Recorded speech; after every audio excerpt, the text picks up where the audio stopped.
Welcome in to a Thursday edition of Main Street Sports Today, presented by Mid-Tennessee Bone and Joint. Chris Yao, my partner Maurice Patton. We are happy to be with you. And once again, Mo, we finally have Prep Thursday.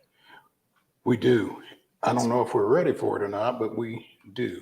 It has been a while since we've been able to call it Prep Thursday, but we have got a ton of high school sports talk coming your way here, and that's the most comprehensive coverage of high school sports, especially in Middle Tennessee, comes from right here at Main Street Preps and Main Street Sports Today. There's no question. So, Pick'em coming up later in the show should be fun. We'll start that, and I'll try to get out of the cellar. Last year I was tied for last place. Were you tied? I was tied for last place. You're sure you were tied? I'm pretty sure, yeah. I think you were in last place by yourself. Oh, well, that's a good question. I know I was at the bottom, but my name was Yao, so. Yeah. No, I don't think you were tied, sir. Oh, sorry. Yeah. This is not the place to get your picks today, by the way. Blaine Keller joins us later. You and he were tied for next to last, and then me at the bottom. And so the three of us will be on the show today. Blaine's going to join us at 3 o'clock, and he's going to talk about all the stuff that's going on in Sumner County. There's a ton of stuff going on in Sumner County. Yeah. We'll definitely want to get into that, but and get just some clarity on what's going on up there as far as not just with Beach, but if there are any issues with other stadiums as well in and around the area. So we'll talk to him at 3 o'clock. We've also got Chris K, the interim managing editor, current sports editor of the Columbia Daily Tribune. His name is not Chris K, but we are calling him Chris K until he gets on the show. Yeah. At which time, hopefully, he can tell us how his name is pronounced. I'm gonna guess Shashinsky. Okay. But or Shasinski. I can't say it, but that's a complete guess. It could be something completely different. So I'm only going by, Mike Krzyzewski. Well, I'm glad to see you kind of go out there on that limb. I'm on a limb. I'm going to go out there. There you go. I'm one of those guys that hates being wrong more than I like being right. And so I'm willing to just wait Well, and see how he says it. I'm a I'm not in a gambler. hurry. I'm a gambler. There you go. Sometimes. So that's what you'll see a little bit later. He's going to preview the Missouri Tigers Columbia, but it's Como, not South Carolina. So Columbia, South Carolina later on. Later.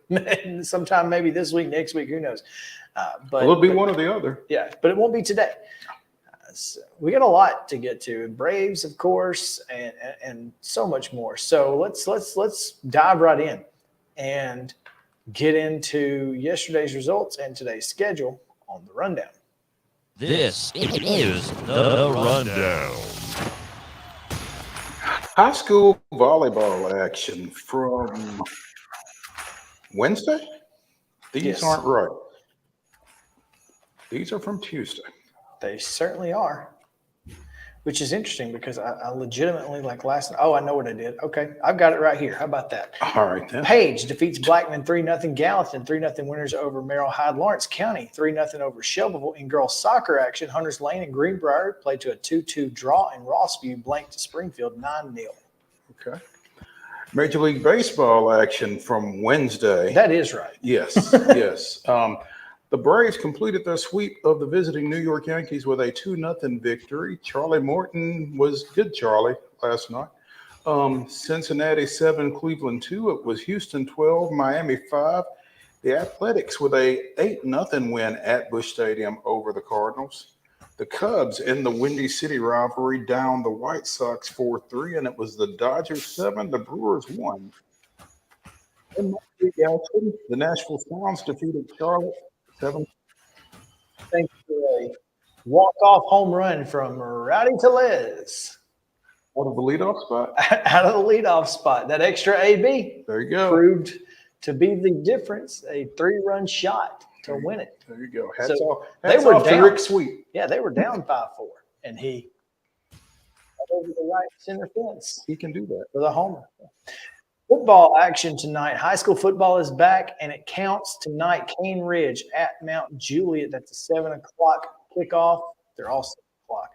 But you can see that one on My TV 30. If you are so inclined to listen to a game of the week, the Main Street Media game of the week on mainstreetmediaradio.com. You can hear West Creek at Laverne and Shelbyville hosting Seagull. Should be fun. What else we got? Volleyball. Just started a couple minutes ago, apparently. Smyrna is at Riverdale. That was a 2 o'clock start. At 5 o'clock, Overton's at Antioch. Also, Culleoka goes to Hampshire. Gallatin is at Station Camp. At 5:30, Franklin Road Academy is at Columbia Academy. Middle Tennessee Christian goes to Grace Christian of Franklin. And Battleground Academy is at Providence Christian. At 6, Cascade hosts Murfreesboro Central. Fayetteville hosts Eagleville. Independence Academy goes to Harpeth. Siegel is at Harpeth Hall. Wilson Central is at Laverne. Lawrence County hosting Spring Hill. White County travels to Stewart's Creek, and Summertown taking on visiting Mount Pleasant. Also, Santa Fe is at Waverly at 6. At 6:30, Lincoln County is at Columbia Central, and Collinwood hosts Loretto at a time unstated. Girls soccer action at 4:30 this afternoon. Grace Franklin will be at Brentwood Academy. Columbia Academy hosting Zion Christian at 5. Also at 5 is Good Pasture at James Lawson and Loretto at home against Lawrence County. At 5:30, it's Baylor at Hendersonville. Fairview's at Martin Luther King. Mount Juliet Christian hosts STEM Academy, and Middle Tennessee Christian goes to St. Andrews Sewanee. 6 o'clock tonight, Ensworth is at Battleground Academy. Greenbrier hosts Hunters Lane. Lead Academy at home against John Overton. Hume Fogg goes to Nashville Christian, while Ezo Harding travels to Watertown. Whoa. Maybe. Either Ezo Harding or Friendship Christian will be at Watertown at 6 o'clock. Show up and see who goes up with who the Purple Tigers are taking on. There you go. Blackman is at Lincoln County at 6:30, and Gallatin goes to Centennial at 7. Also at 7 is Kirkwood. First time I've heard Kirkwood. This may be the inaugural match for Kirkwood girls soccer. Yeah. At Clarksville Northwest at 7 p.m. Fayetteville's at Giles County. Harpeth hosting Liberty Creek, Hickman County at home against Culleoka. Murfreesboro Central goes to Mount Juliet. Spring Hills at Page. Smyrna hosts Cookeville. Laverne goes to Stewart's Creek, and Siegel is at Summit.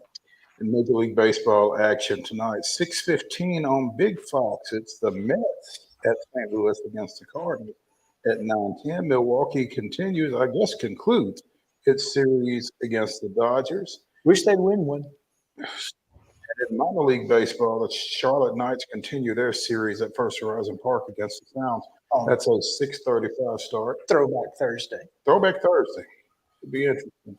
WNBA action, 9 o'clock tonight on Amazon Prime. The Aces trying to do something they've not done in a while, and that's beat the New York Liberty at home.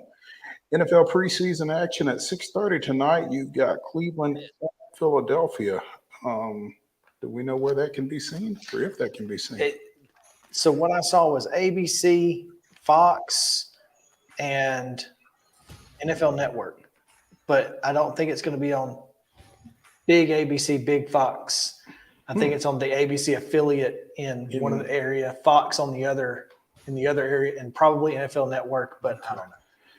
Cleveland at Philadelphia. If you want to see it, good luck.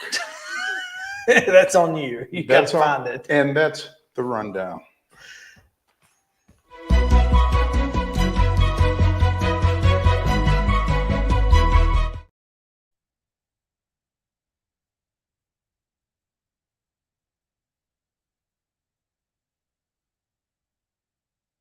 Vegetable lunches each and every day.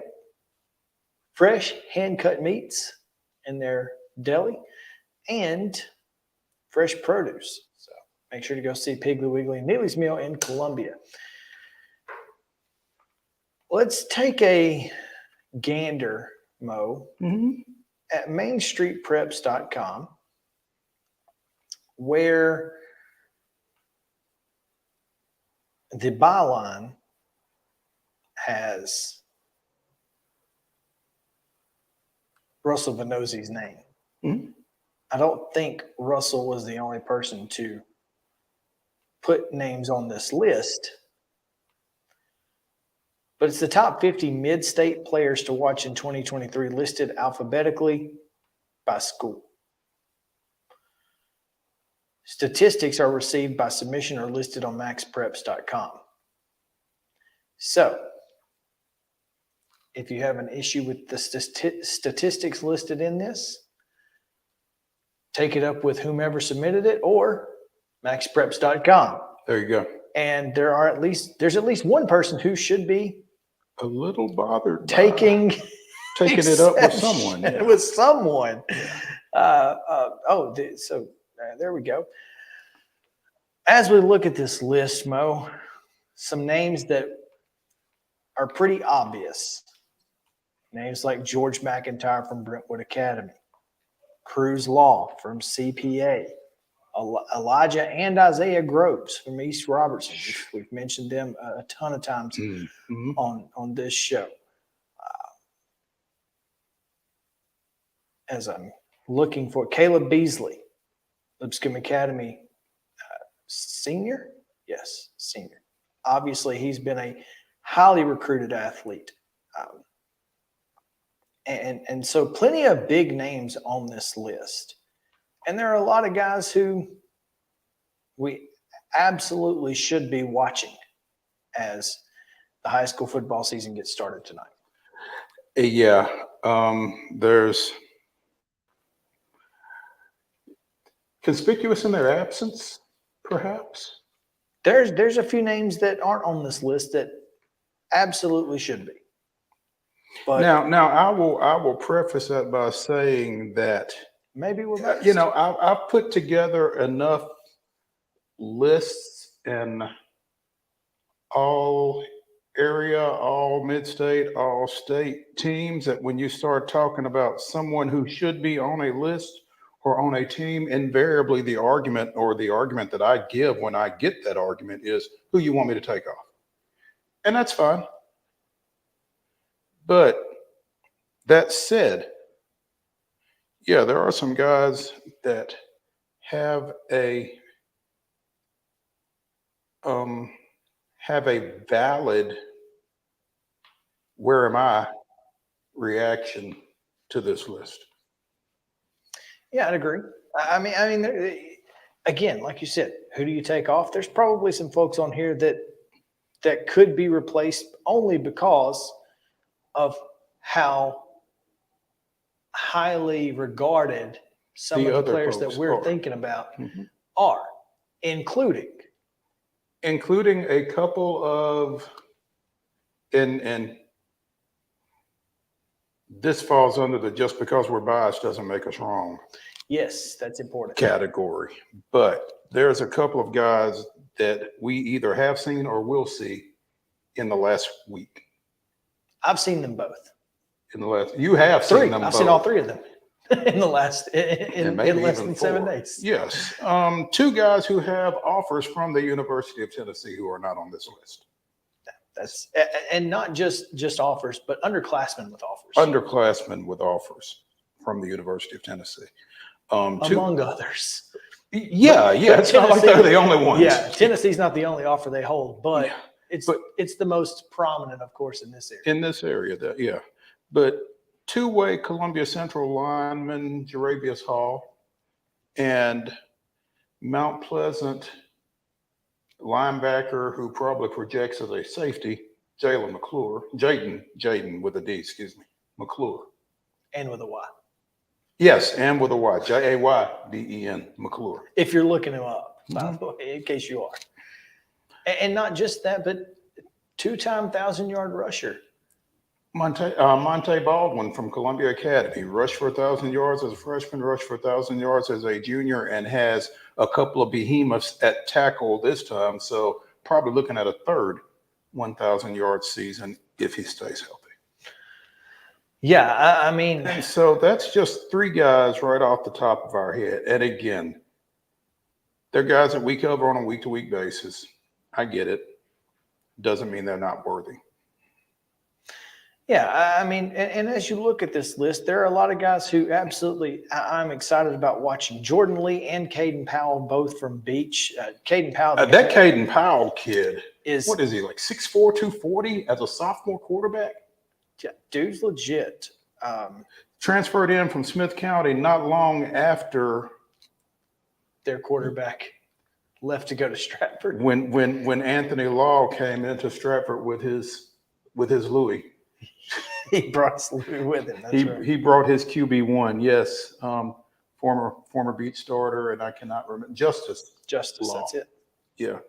So yeah, that's how, or part of how, Mr. Powell wound up at Beach, and again, looking forward to seeing him. But in Kentucky baseball commit, did not know that. Yeah, obviously great quarterback, probably a little bit better baseball prospect. So Kentucky will be getting a good one. George McIntyre mentioned earlier, obviously number one junior in Tennessee and the number 2 quarterback in his class in the country, according to 24/7.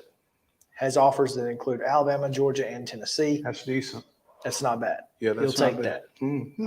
I mean, and so obviously going to get a Saturday night. Brentwood Academy CPA is going to be an absolute barn burner. If you're not already there, you're probably not getting in. Yeah, I'm going to try, but I don't know if I'm going to have to park at Brentwood High and walk. I mean, you may be lucky if you can park at Brentwood High and walk. I mean, it's going to be an absolute. But maybe they'll be running a shuttle from somewhere. I don't know. You may have to, but yeah, definitely looking at him, and then of course Hank Weber, Wisconsin commit at defensive end. That's wild. Is huge. Yeah, right. There's another defensive end / defensive lineman though, because as you go down, and these are arranged by school. Running back Tanner Lee from Centennial is on here.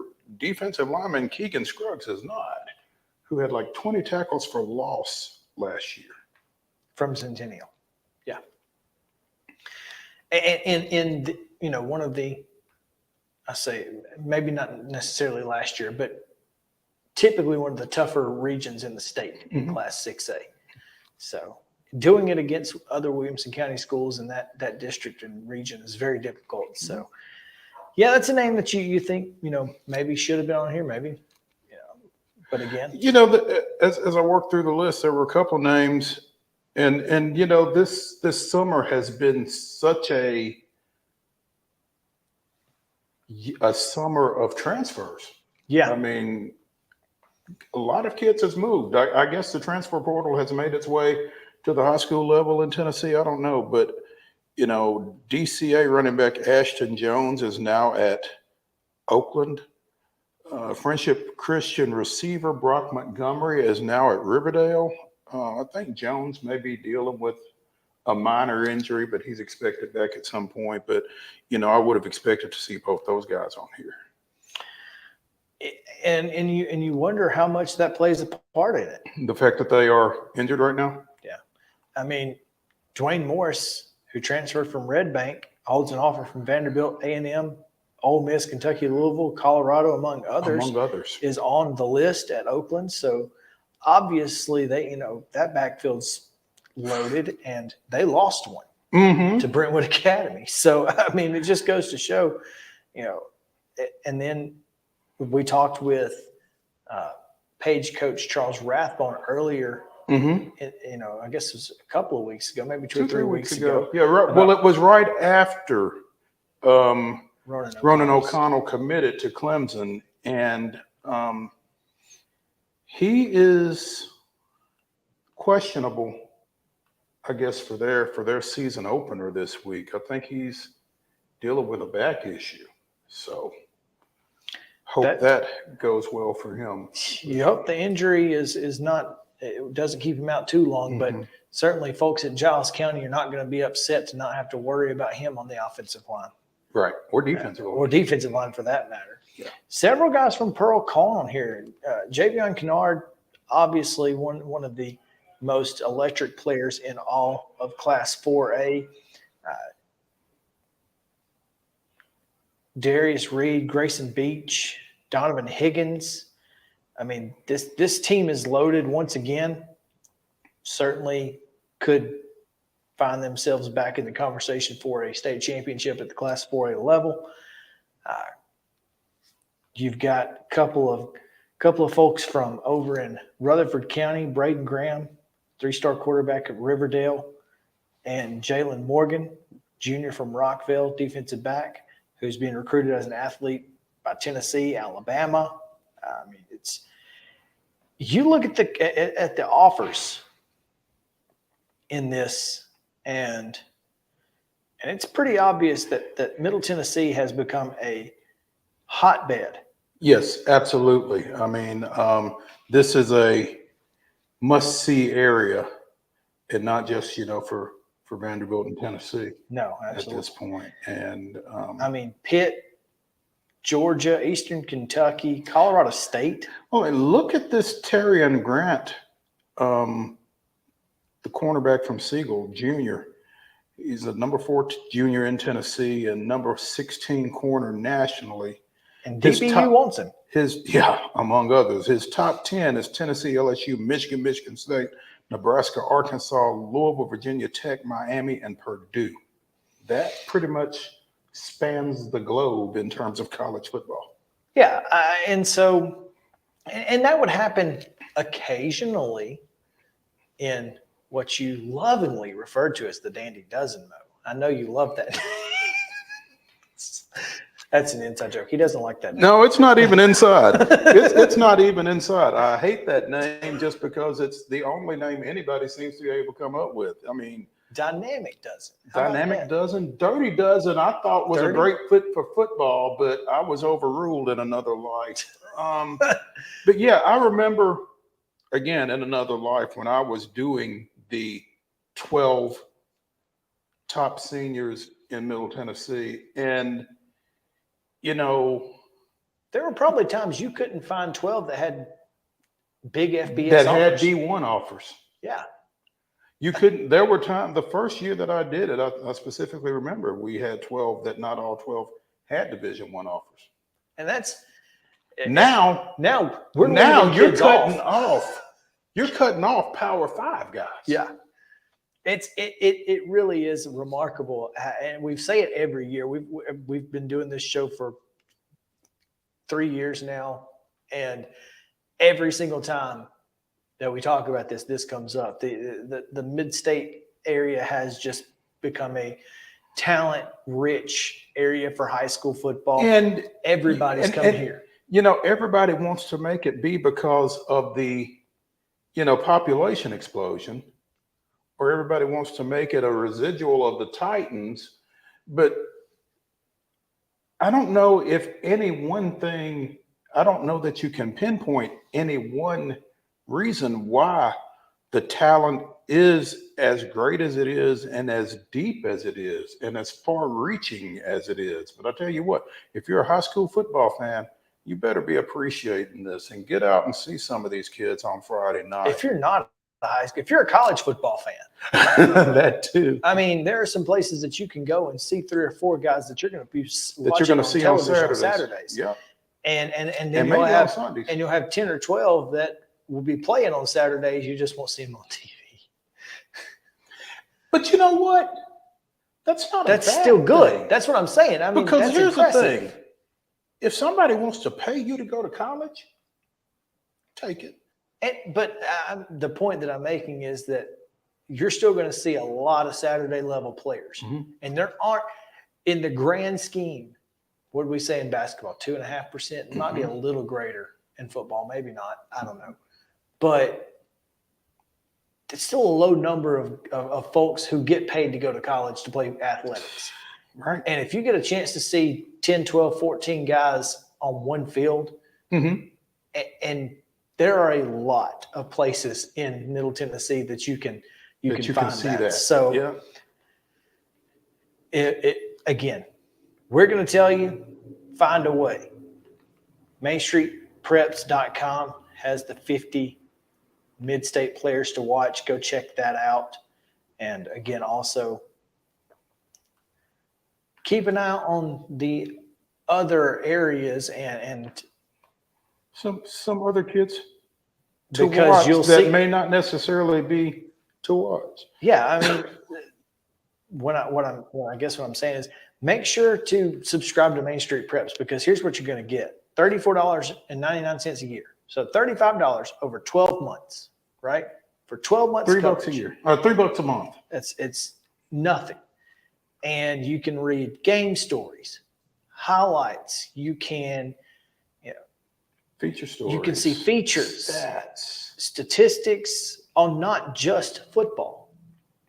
Hashtag Not just football. I mean, girls soccer, volleyball, plenty of great sports options. Again, MainStreetPreps.com, $35 a year or $3.99 a month if that's how you want to play it. But for $35 a year, it's worth it. Go ahead and subscribe today. We're going to take a break. When we come back, we have Coach's Corner with Dan WINFREE of SUMMERTOWN. So stick around. Main Street Sports Today, presented by Mid-Tennessee Bone & Joint. We'll be back in just a moment after this.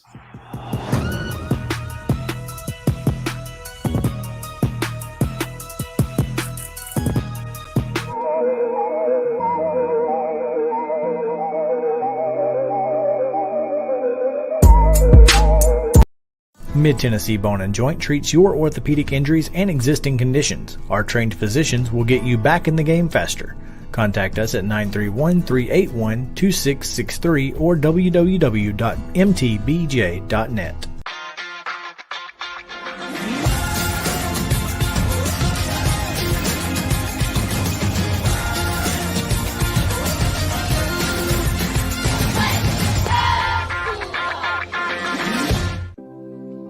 Custom Stone Handler supplies over 600 distributors and suppliers with quality stone products. Along with River Stone, we produce and distribute over 100 building, landscape, and other bulk products.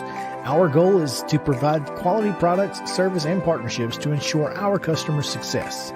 We firmly believe that the measure of any person or company is how they treat other people and customers. Give them a call at 931-490-4990 or visit CustomStonehandlers.com. With Lee Company technology, the best handymen are hands-off. Lee Company techs have been using visual findings and other smart technology tools for years to add transparency and virtually take customers along. You see what we see, whether we're in a crawl space or on a roof. With Lee Company, technology helps us help you, no matter what's happening in the world or at your house. You can't see the sights without the sounds. From the crack of the bat to the roar of the crowd and everything in between, discover what Hit City has to offer. Spend your nights cheering on the Nashville Sounds at First Horizon Park with giveaways, fireworks shows, theme weekends, and more. Single game tickets are on sale now. Visit NashvilleSounds.com to claim your seat today. Piggly Wiggly, located in Neely's Mill Shopping Center, is Columbia's locally owned and operated Cost Plus 10 grocery store dedicated to serving the community with low prices and smiling faces. Piggly Wiggly offers fresh, hand-cut meats daily as well as daily hot plate lunches from their deli counter. You're certain to see smiling faces and a helping hand when you're here at Piggly Wiggly. Come by and check out our fresh produce, high-quality meats, and more. Down home, down the street, we'll see you at the Pig. Mid-Tennessee Bone and Joint has been the official sports medicine provider for Murray County Schools for more than 40 years. We specialize in orthopedic service, and our Ortho Quick Walk-In Clinic lets you bypass the ER. Visit us online at www.mtbj.net.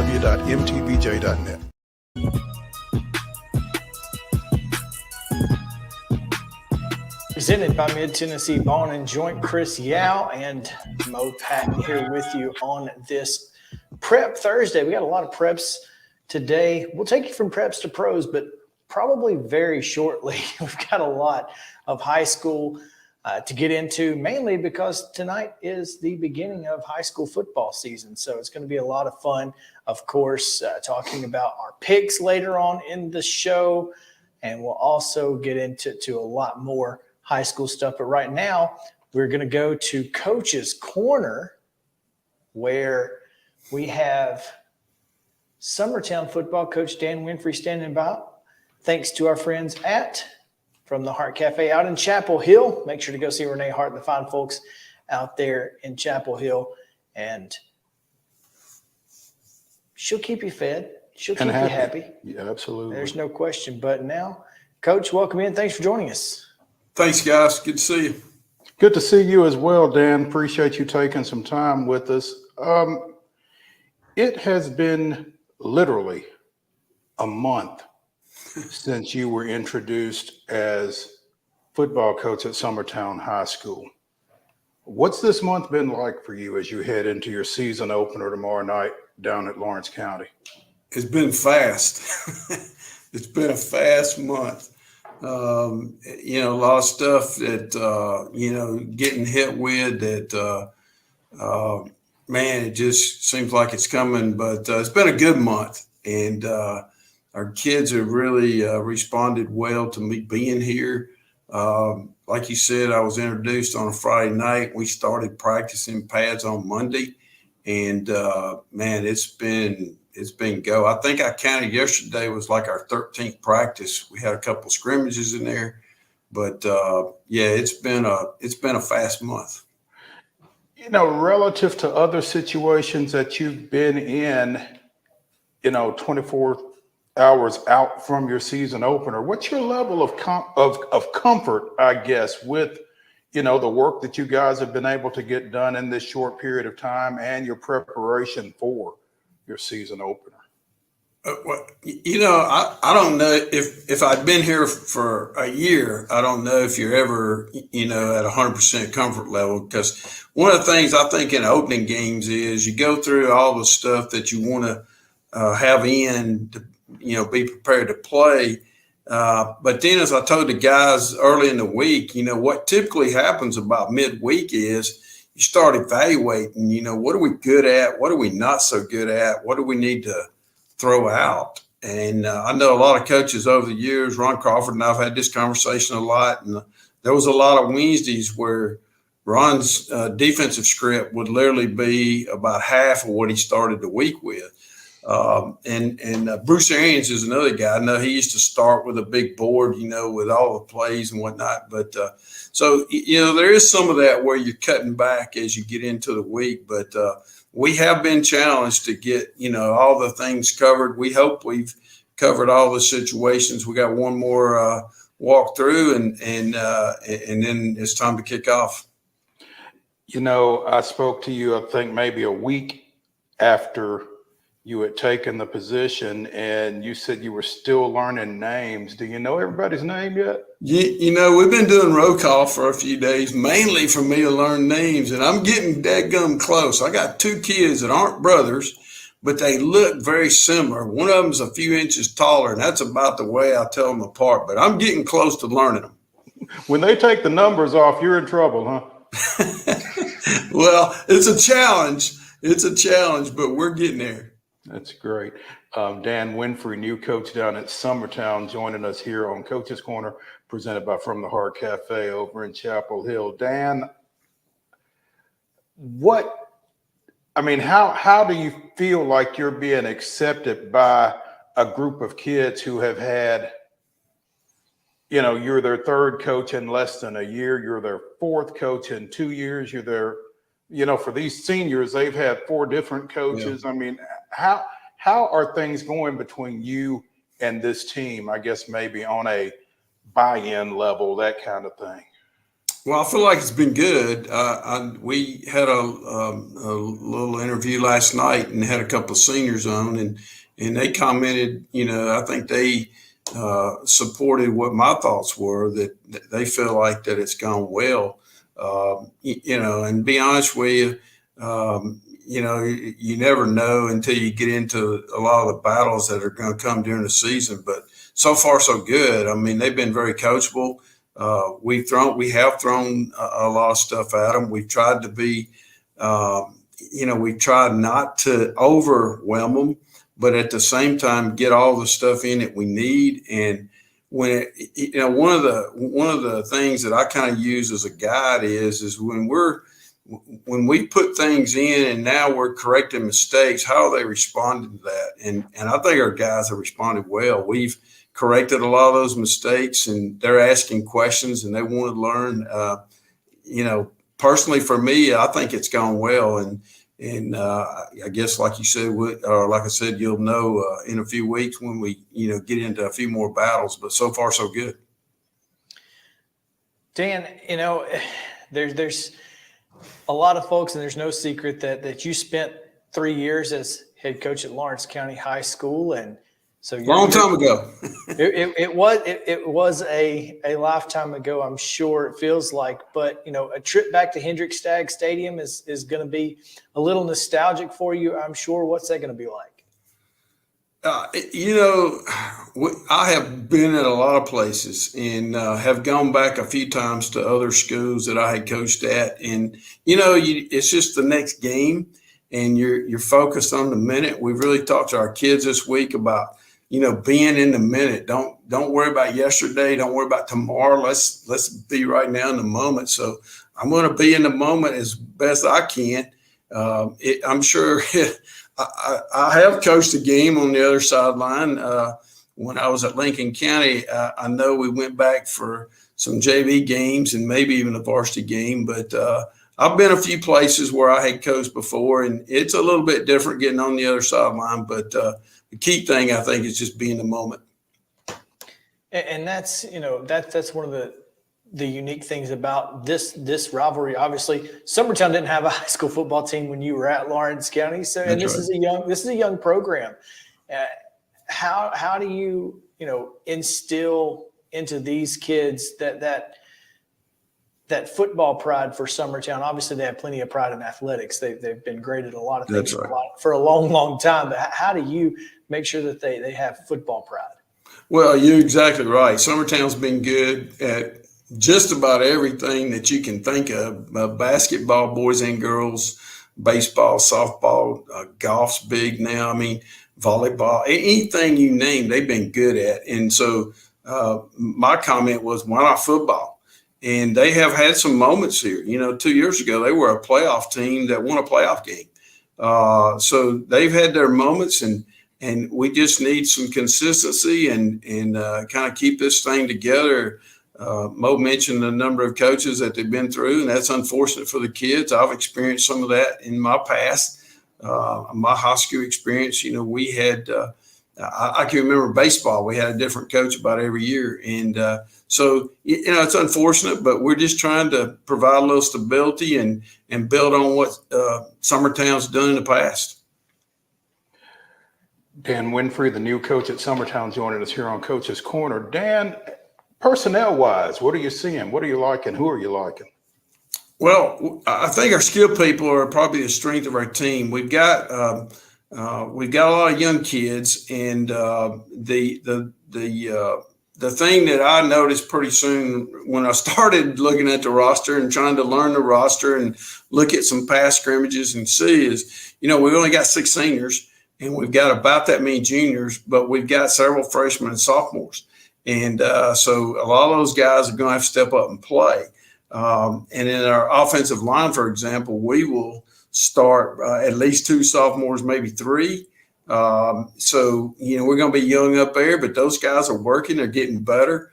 But skill positions is probably where we've got the most experience, running back, receiver, and quarterback even. Jaden Stoll started the last half of the year last year. So those are kind of our leaders right now, and we're relying on them to make some plays for us. Up front, we saw Lawrence County last week in their final scrimmage, jamboree, I don't know what you're calling it, against Mount Pleasant. And up front may not be where you want to be young against those guys. Well, it's going to be a challenge, no doubt about it. But, we've got some good kids there, and they've worked hard, and they've assured me that they're going to compete. And so it's one of those deals. You got to grow up sometime, and why not now? Let's be in the moment, and let's go give it our best shot. Well, you certainly, I say this, not likely to see anybody else as big as they are the rest of the year, so that's a positive. But this region that you guys are in is very tough, and you obviously are going to have have to play Loretto and Mount Pleasant and a lot of teams who are coming off of playoff appearances. So, getting a game against a team who's maybe a little bigger, potentially a little faster, is going to prepare you for that the rest of the season. Well, I hope so. I mean, that's the idea. And be honest with you, I hadn't even looked too far down the schedule. I'm pretty sure that Wayne County is on there for next week. But after that, it literally it's been kind of a day at a time, a week at a time, one game at a time. And Lawrence County is a big challenge for us. There's no question. Got a lot of stars back, a lot of kids back, and we're looking at it like we got nothing to lose. We're the little 2A school going to see the big brother down the road that's 5A, and we're just going to let it rip and see where we stand. It'll be a good kind of a measuring device to see where we are, and so we'll take it from there, and then we'll regroup. No matter what happens Friday night, we'll regroup and get ready to go back next week with Wayne County. Well, we're certainly looking forward to this one. We'll have full coverage on MainStreetMurray.com and MainStreetPreps.com on Friday night. So make sure to keep your bookmarks open for us. And Coach, we certainly appreciate you taking some time with us today as you guys get ready for that trip down Buffalo Road, right? Isn't that the name of it? Buffalo Road Trophy? There's some sort of trophy. I think there's some sort of trophy, but yeah. So good luck. And he's like trophy. Look, I just got their names. let's worry about that later. But so it's gonna be a lot of fun. It'll be an experience for you, Coach. There's no question.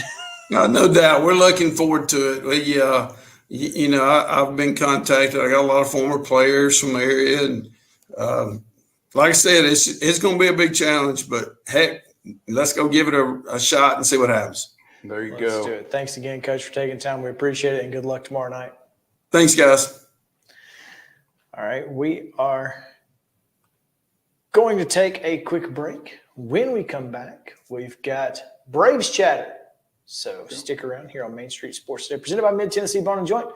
We'll be back after this.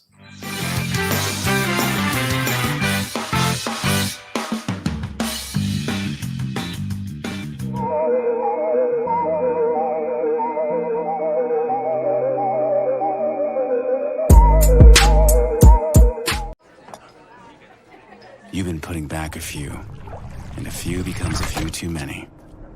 For a moment, you think about calling for a ride. Nah, you live nearby. What's the worst that can happen? You get pulled over, your insurance goes up, you lose your license, you total your car, you kill someone. Let your child play like the pros this fall season and join Titans Flag Football in their NFL Flag Football League. Titans Flag Football is no contact, easy to learn, convenient with teams meeting once per week for practices and games on Sundays. And we cannot forget it's ridiculously fun. Teams are co-ed with ages from pre-K through 8th grade in select locations across Middle Tennessee. Visit TitansFlagFootball.com and sign up before registration closes on September 4th. Let's play together and win together this fall season with Titans Flag Football.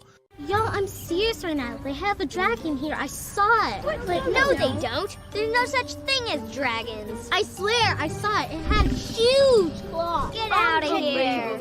It had eyes as big as the moon. Come on, I'll show you. Wait up.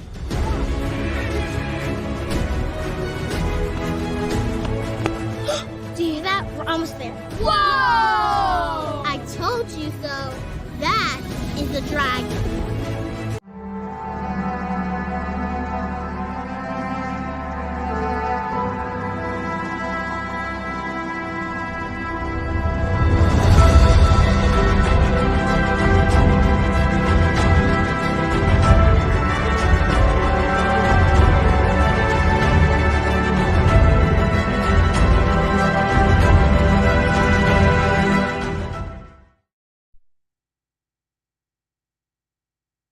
Maddox allowed just one run in 6 2/3 innings. Chipper Jones tripled home B.J. Surhoff and scored on Brian Jordan's sac fly. And John Smoltz worked 2 innings with 4 strikeouts for his first regular season save as the Braves downed Levon Hernandez and the host Giants 2-1. Jeez. That was this day in Braves history. So, first off, do you remember Levon Hernandez with the Giants? Because I don't. No, would have not. I was like, I'm sorry, what? Yeah, I mean, I wanted to put him with the Marlins, but no. Giants. Speaking of Chipper Jones, mm-hmm. Have you seen this tweet from Michael Casper? Mm-mm. In August this year, through August 16th, the Braves are batting .304 with a .928 OPS. For his career, Chipper Jones was a .303 hitter with a .930 OPS. Therefore, you can approximate the current Braves offense as imagining a team that had 9 different Chipper Joneses batting. There you go. It's insanity. Well, that explains a lot, though. That explains it. I mean, if you could put 9 Chipper Joneses on the field, then you're going to win 65% of your games. A lot. And so I thought it was a great kind of, it does kind of show you exactly what this Braves team has been able to do. I mean, that's a great perspective, I think. Again, it is. That's and trying to, if you're trying to rationalize it, if you're not a Braves fan, then maybe that helps you, as they are now 78 and 42 for a 60-50 winning percentage, and have been absolutely on a tear, winning 8 of their last 10 after splitting with the Pirates. That's so wild. Well, the Pirates got off to that great start at the beginning of the year. That's true. And they've been without O'Neal Cruz for a significant part of the season, and I'm sure that's had an adverse effect on them. Brian Hayes has also been in and out of the lineup for them, but that's a team to watch, I think, going forward, particularly in that NL Central that's up for grabs. Cincinnati has kind of calmed down a little bit as Ellie De La Cruz has kind of come back to earth a little bit. Which, you know, you got to expect a little bit of water finding its level. And he's a rookie. I think he is, from a talent standpoint and from a production standpoint, probably somewhere between where he was and where he is. Oh, yeah. Which is going to be pretty good. Yeah, I mean, I expect him to be as good as Michael Harris II. And right now, Michael Harris II, again, you take out that first 2 months of this season, and he's been an absolute. Well, and he was injured and then coming back. Then he got hurt. But when he came back from the injury, dude he's been fantastic. So, I mean, this is. And he doesn't seem to have missed a beat since they moved him to the number 2 spot with Ozzie down either. So. No, and okay, so the Yankees have a losing record, and their last place. Well, they have a losing record now. They're 60-61 now after getting swept. They didn't have a losing record coming in. I get that, and so, you know, a lot of folks saying, well, this ain't your regular Yankees. It's the NL or the AL East, man. And again, being 500 in the AL East is that's not even bad. And it's not bad. So I mean, this is a really good team that came into Atlanta and got swept. Well, I think, and we've seen this ad nauseum, there is a very real objection to giving the Atlanta Braves their due. Yes, there is. I mean, I think that there are some people in some places that are kind of being forced to, at this point, say, okay, those guys are pretty good. But it took getting to 36 games over 500 and outscoring your opponents by 200 runs to get there. Yeah, I mean, I guess after you get bludgeoned over the head often enough, eventually people just have no choice but to say uncle. And you know, I've seen MLB.com and ESPN have been doing a lot of comparisons to the Big Red Machine. To the Big Red Machine, to the 53 Dodgers, 53. Murderers Row, the 27 Yankees. Yeah. All of them. And just the fact that you are having that conversation, again, makes a statement. And then you've got Max Fried, Spencer Strider, and Charlie Morton, and all of the things that go along with you know, those three plus whatever you get out of your number 4 and 5 guys potentially. Well, I mean, if Bryce Elder, if either Bryce Elder or Charlie Morton are your 4, that's behind a pretty Elder and behind Fried and Strider. Yeah, that's good luck. Charlie Morton. I mean, when those two when Elder and Morton are pitching like they just pitched against the Yankees, good luck. Yeah, well, you're not going to score, clearly. 10 strikeouts last night puts Fried at 146 on the year. He just struck out Morton at 146 on the year. He struck out 200 last year. His walks per 9 are up and his hits per 9 are up, but his ERA is at 3.50. He's allowed 4 runs or less in 22 of his 24 starts. Which is why he's gotten decisions in 22 of his 24 starts. That combined with this offense should win you way more games than you lose.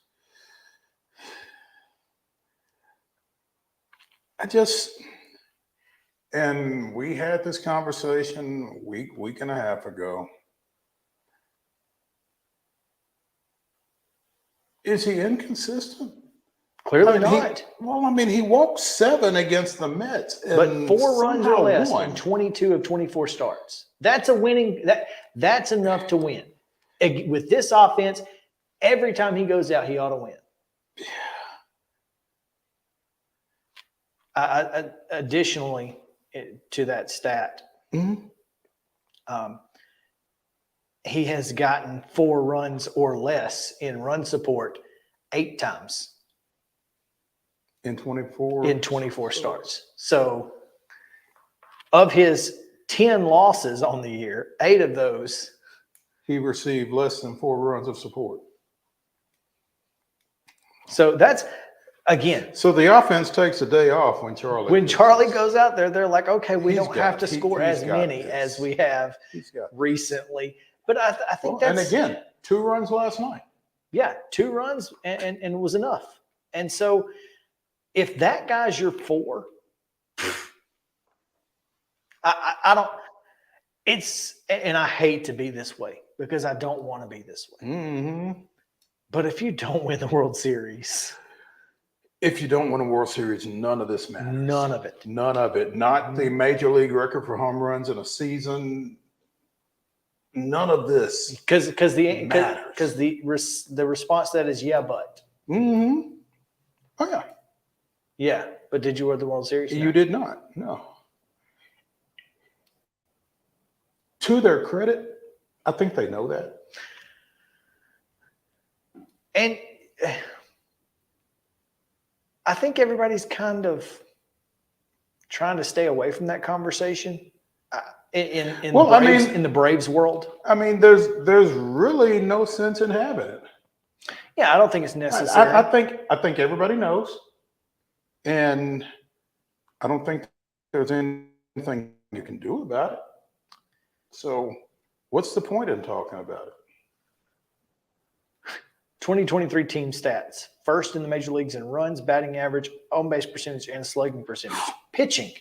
6th in earned run average, 12th in quality starts, 15th in whip, and 12th in batting average against.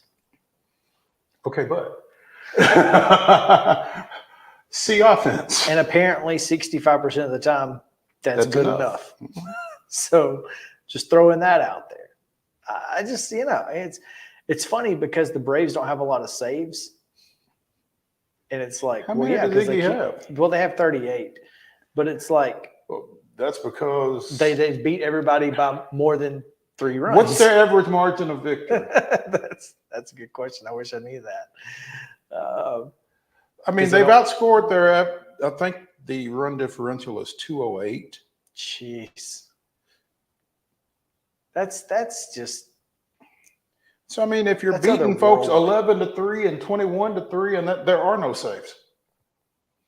The Rangers second in run differential at 195. So anyway, just thought that was interesting. And I thought the Braves winning, I think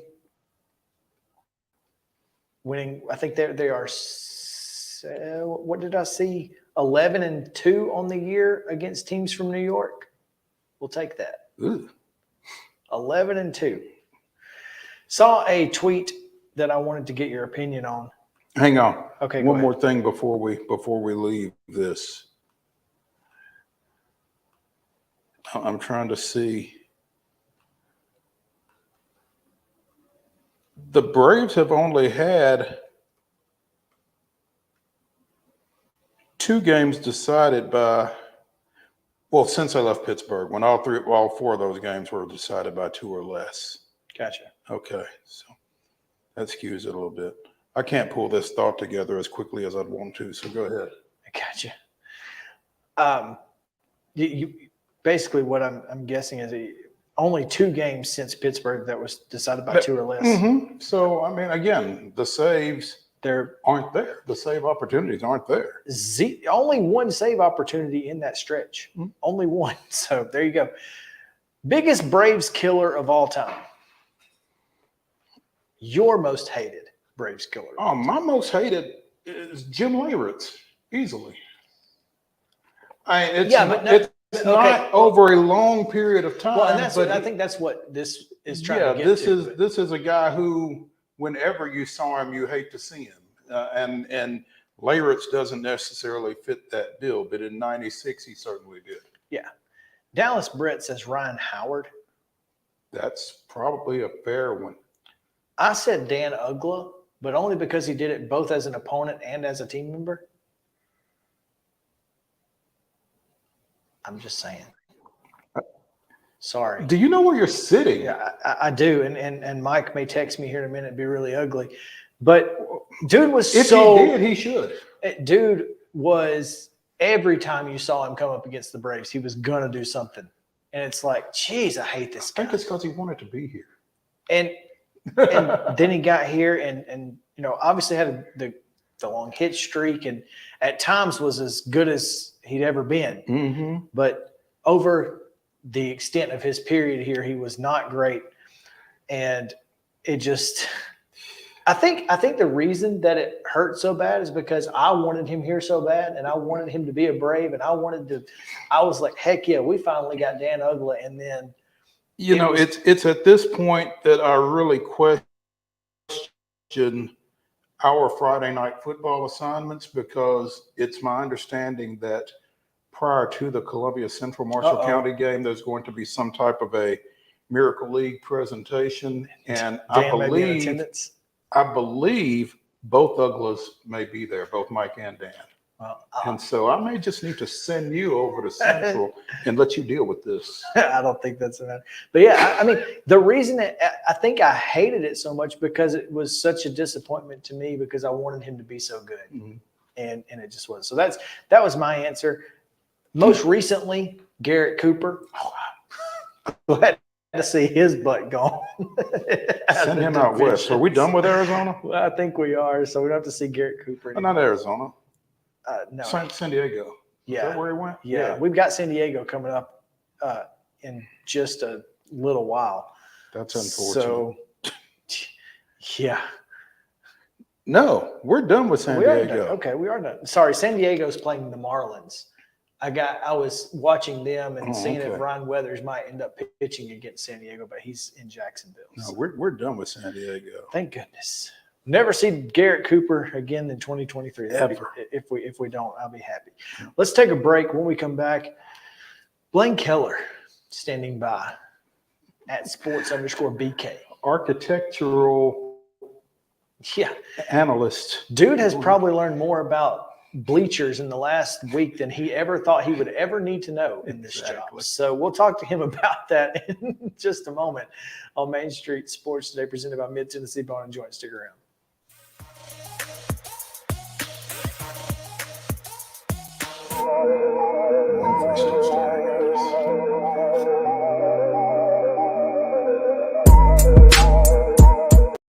Mid-Tennessee Bone and Joint treats your orthopedic injuries and existing conditions. Our trained physicians will get you back in the game faster.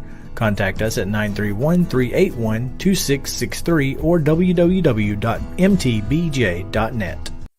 With Lee Company technology, the best handymen are hands-off. Lee Company techs have been using visual findings and other smart technology tools for years to add transparency and virtually take customers along. You see what we see, whether we're in a crawl space or on a roof. With Lee Company, technology helps us help you, no matter what's happening in the world or at your house. Jones & Lang Sporting Goods here in Columbia has been outfitting teams, officials, and anybody else from T-ball to college for 50 plus years. Be sure and check them out at 931-388-8060 or online at jonesandlang.com. Jones & Lang Sporting Goods, the look of a winner. Zion Christian Academy, zioneagles.org or 931-388-5731. You can schedule your appointment. Go tour their campus. It is beautiful over there, and you're definitely going to want to see it. Again, it's zioneagles.org. Give them a call, 931-388-5731, and schedule your tour today. Did you know that up to 80% of us will experience back or neck pain during our lifetime? Many of you are offered surgery or addictive pain pills to relieve your chronic pain. At the Dr. Gill Center for Back, Neck, Chronic Pain Relief, we have been leading the way to better health, naturally, and have helped tens of thousands of people right here in Middle Tennessee for the past 30 years. I came to Dr. Gill about 10 years ago after my local doctors recommended surgery. I knew about Dr. Gill and wanted to see if he could help me. 10 years later, I am pain-free, no surgery, and no pain pills. Surgery is scary, and over 40% of all back surgeries fail, creating a cycle of surgery and pills. There is a safer solution to your chronic pain. Make the call to the Dr. Gill Center for Back, Neck, Chronic Pain Relief today and get your life back. This office visit is normally $299, but call today and receive your initial consultation, report of finding for just $49. But hurry, this offer won't last long. Call 615-768-8743. That's 615-768-8743. You can't see the sights without the sounds. From the crack of the bat to the roar of the crowd and everything in between, discover what Hit City has to offer. Spend your nights cheering on the Nashville Sounds at First Horizon Park with giveaways, fireworks shows, theme weekends, and more. Single game tickets are on sale now. Visit NashvilleSounds.com to claim your seat today. Mid-Tennessee Bone and Joint has been the official sports medicine provider for Maury County Schools for more than 40 years. We specialize in orthopedic service, and our Ortho Quick Walk-In Clinic lets you bypass the ER. Visit us online at www.mtbj.net.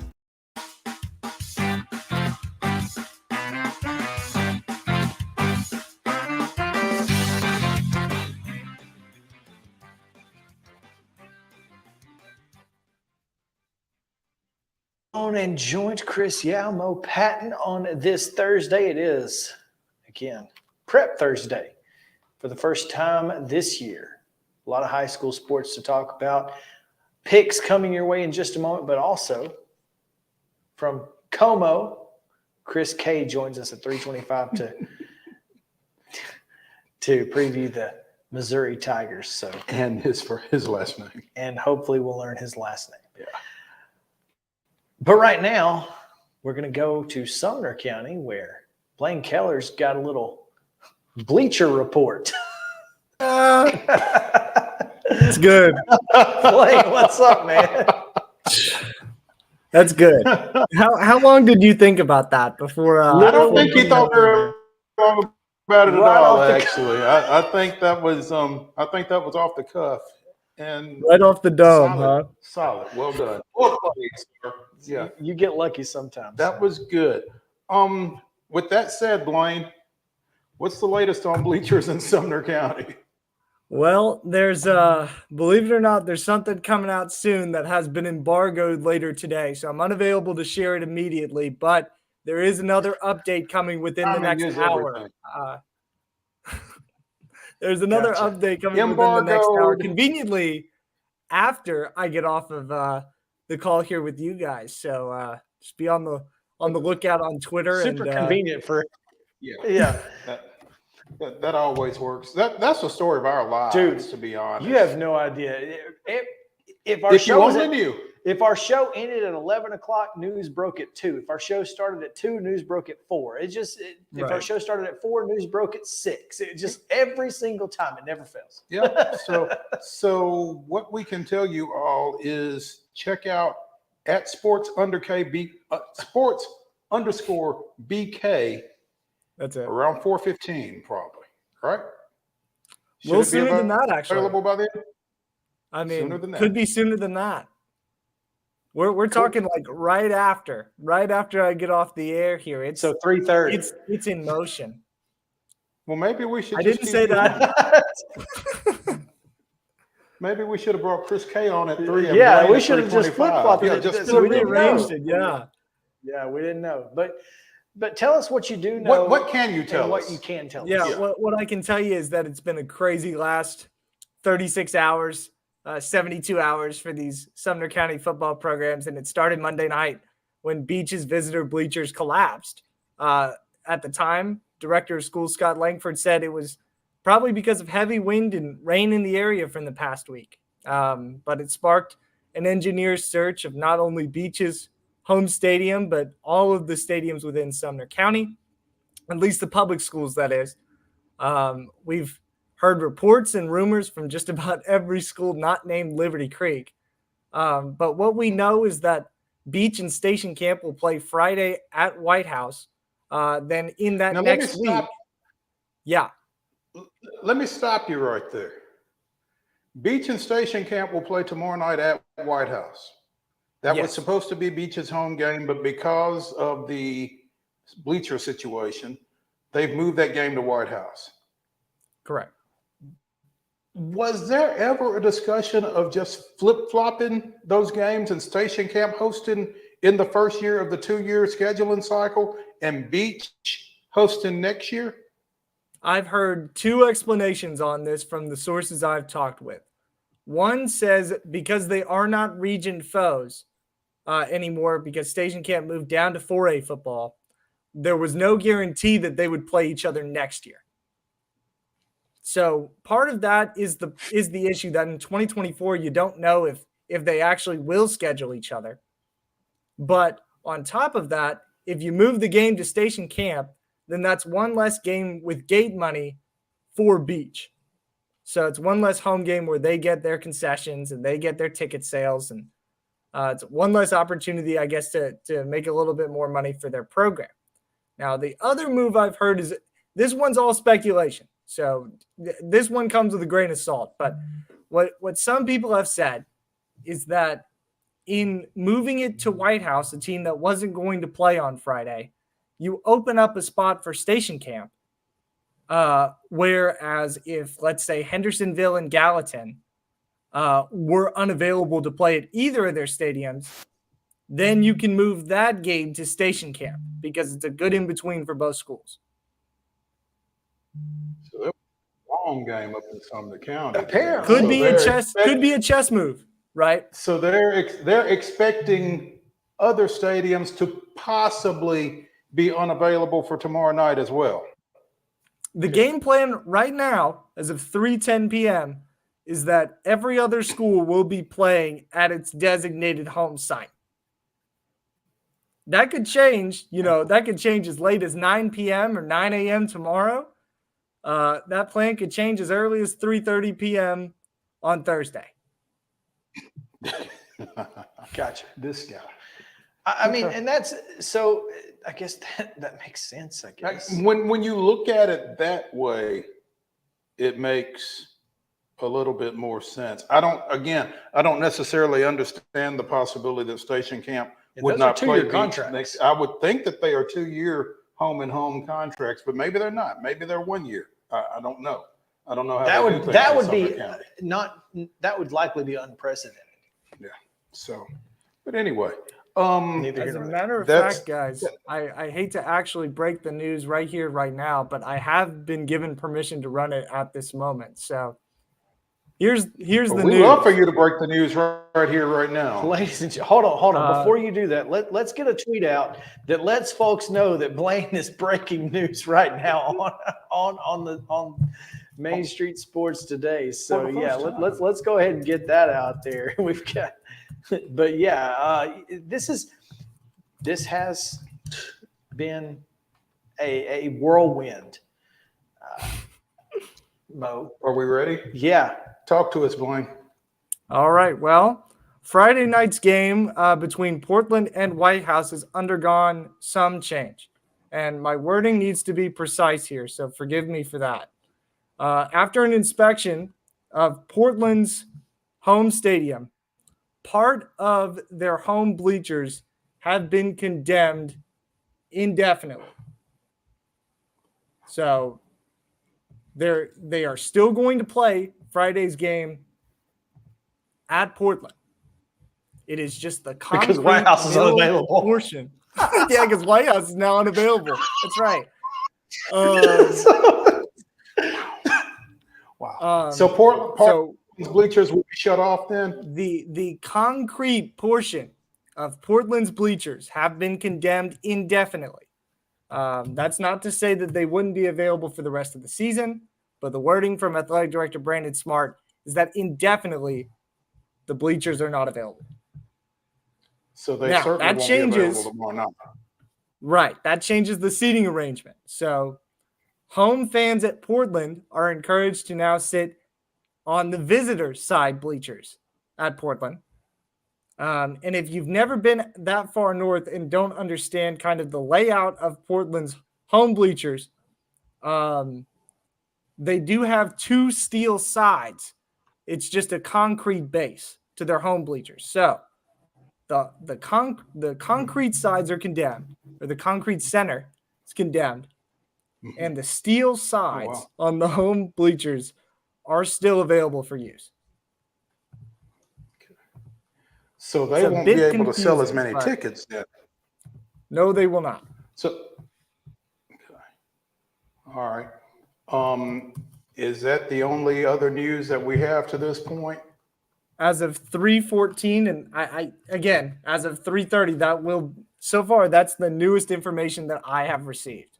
And that was just minutes before I came on the air, guys. I mean, I got a call probably 10 minutes before I got on here and started clicking and clacking away. Gotcha. So White House is unavailable, so they have to play at Portland. So they got to play at Portland, yeah. Portland and White House are now playing at Station Camp, while Station Camp and Beach are playing at White House. So, it'll pose an interesting situation to see the rest of their home schedule. Because if they're able to play tomorrow, and if it's just out of necessity, then maybe the rest of Portland's season is on the road, which only makes things tougher for a team that lost a lot from last year, including their head coach. But other home games include Davidson Academy, Springfield, Henry County, and Hunters Lane. And if you want a chance against DA, Springfield, and Henry County, not saying that there's not a huge one, but you need to be at home for that. So, Blaine, I'm going to throw this out at you because Hunters Lane may also not be available when they play Portland because they have not installed their artificial turf to this point and have already moved some of their games on the road as well. So that could be that's a storyline to watch for later in the season as well. Now, to be clear, that is the last game of the season. So it would be I think a lot would have to happen for both of those teams to have an unavailable home site. If everything goes okay and there aren't any issues, you would maybe expect Portland to be able to play. Is this kind of a trial run? This could be a trial run, guys. I mean, really, it could be let's see how it goes tomorrow night and then assess it the rest of the season. I mean, Beach is taking that similar tactic of let's wait one more week till we make a decision on the rest of the year. Yeah, and on top of that, but you got to think Springfield's going to bring a crowd. So that one may not be as easy to adjust. You might have to take that one on the road, but and maybe that's what they do is just play it by ear, week by week. Blaine Keller joining us here of the Portland Sun, Hendersonville Standard, and Gallatin News. Any other? Is that it? That's all of them, right? That's the three for now. Right? Sumner County has so many papers. I don't know, but he's got you covered in all of Sumner County, and this is a not only is it a crazy week because of all of this going on, but it's a big week for week one football. You got a lot going on in it, just that there are a lot of games being played against Sumner County schools playing one another. Mm-hmm. Yeah, some really good rivalry games. I mean, you hate the fact that this is kind of putting a damper on that because Hendersonville and Gallatin is going to be a great game, especially for those two programs trying to turn things around. White House and Portland is always a crazy game. And as an outsider looking in, Station Camp and Beach kind of feels like a rivalry in of itself because, like you guys said, it is two Sumner County teams. So it's really, I mean, and not to mention, I mean, we're forgetting about Liberty Creek and East Robertson, which will be a fun one, I think. And then Pope Prep going up against East Nashville. So there's a lot of interesting games, a lot of big-time games in this first week. And unfortunately, the stadium situation is kind of taking over all of it. Blaine, just let us tell you, if you decide to start a podcast or change your podcast name, Blaine Keller's Bleacher Report is available. Do a fall-long season, Blaine Keller's Bleacher Report. Yeah, I don't even need residuals or anything. I'm just going to give that one to you. Just going to give that one to you. It's a gift to you. That is so good. It's really good. Well, and I'll tell you, this is going to be an interesting first week. We're looking forward to it. Blaine, we're going to let you go and get this story up, and we'll continue our conversation about anything else. But we appreciate you giving us the news, breaking the news, and making sure that everybody is able to see it here on Main Street Sports Today and on MainStreetPreps.com. Story forthcoming, I'm sure. Yeah, guys, thank you so much for having me on. Glad to take a couple of minutes this afternoon. Yeah. Thanks, Blaine. All right, we're going to let him get back to Breaking working. news. Yeah, he's got a job. We don't want to keep him from that. Blaine Keller, Bleacher Report. And Mo, so now it makes even less sense to move this game from Beach to White House instead of to Station. Move that game to Station Camp. Move Portland White House to White House. Let's play ball. It doesn't make this seems so easy, and yet the situation hasn't been made far more difficult than it needed to be. Well, you know, we run into that a lot. Though. Sure. You're not wrong. So, what seems simple ain't. I don't know. I would be, you know, and speaking of, I'm curious if Hunter's Lane is the only metro school that is being impacted by this turf. Because you remember 2 years ago, was it that Fairview couldn't get their end zones in time? They had to move their first game to Page. Mm-hmm. And well, I mean, and if you remember, was it last year that Summit went right to the wire? Yes, Summit was very close. And Brian Coleman was very livid. Yeah, he wasn't happy about because he wasn't looking forward to a potential trip to Paris. Oh, yeah, back to Henry County. That's right. So, I mean, gotta be a little more careful. Well, I think the timing of the installs in Metro and I just think the timing of the installations was really odd. Yeah, they got the money a little later than they probably wanted to. And not just the timing, but the number of schools that were involved. I mean, there are only so many turf companies. Mm-hmm. So you can only do so many at a time.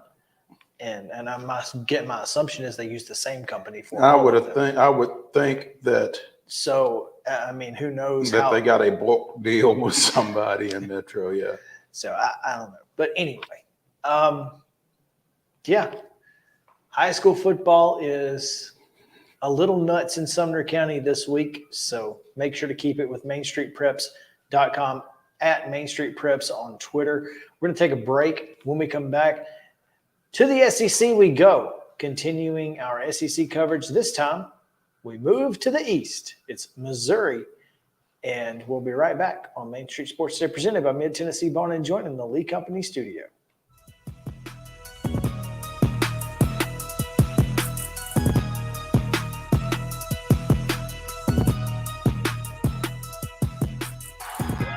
Mid-Tennessee Bone & Joint treats your orthopedic injuries and existing conditions. Our trained physicians will get you back in the game faster. Contact us at 931-381-2663 or www.mtbj.net.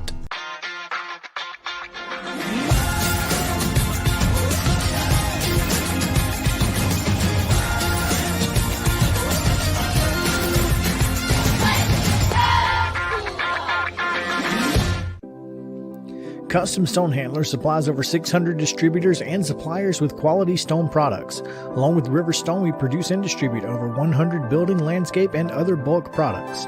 Our goal is to provide quality products, service, and partnerships to ensure our customers' success. We firmly believe that the measure of any person or company is how they treat other people and customers. Give them a call at 931-490-4990 or visit CustomStonehandlers.com. With Lee Company technology, the best handymen are hands-off.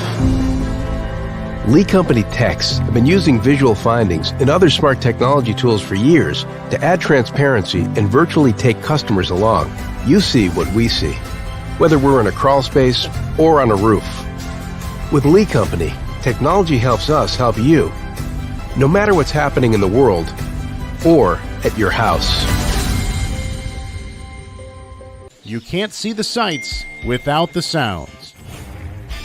From the crack of the bat to the roar of the crowd and everything in between, discover what Hit City has to offer. Spend your nights cheering on the Nashville Sounds at First Horizon Park with giveaways, fireworks shows, theme weekends, and more. Single game tickets are on sale now. Visit NashvilleSounds.com to claim your seat today.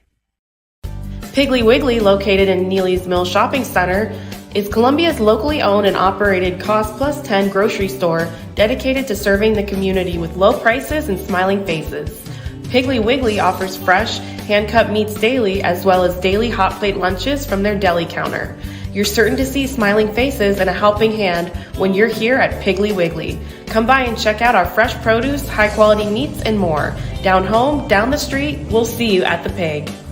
Mid-Tennessee Bone & Joint has been the official sports medicine provider for Maury County Schools for more than 40 years.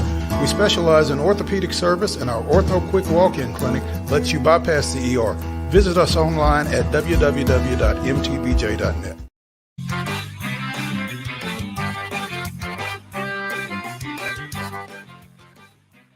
Welcome back in Main Street Sports Today, presented by Mid-Tennessee Bone & Joint. Chris Yao, Mo Patton here with you, and it is Thursday. It is Prep Thursday, but we take a slight detour to the Southeastern Conference as we continue our SEC football previews. We've completed our run through the West. We start now in the East.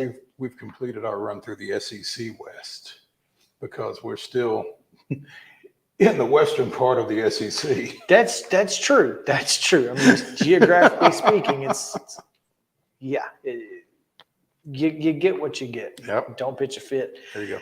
As Missouri is first on the list from the SEC East, and we have joining us from the Columbia Daily Tribune. Are you still the interim managing editor and sports editor, Chris? Not anymore. More so just a sports editor, Midwest-ish kind of thing. It's a little. It needs to be updated on the website. I think we can. I hear you. Okay, I was like, boy, this guy is starting with SEC play. He's got all kinds of titles right now. Maybe we need to come in. Does he have time to talk to us? Right. Okay, so two questions for you, Chris, as we view you on the screen. One, is that a WNBA hoodie? Absolutely, it is, sir. Awesome. Okay. Big fans of the WNBA here. Okay. So I guess you'll be watching the Liberty and the Aces tonight? Absolutely. Oh, absolutely. That's can't miss basketball. Okay. It really is. All right. Second question. I have not had the intestinal fortitude to take on your last name. Chris Yao has taken a shot at it. So tell us if I'm wrong. How do you pronounce your name? It is KWIECINSKI.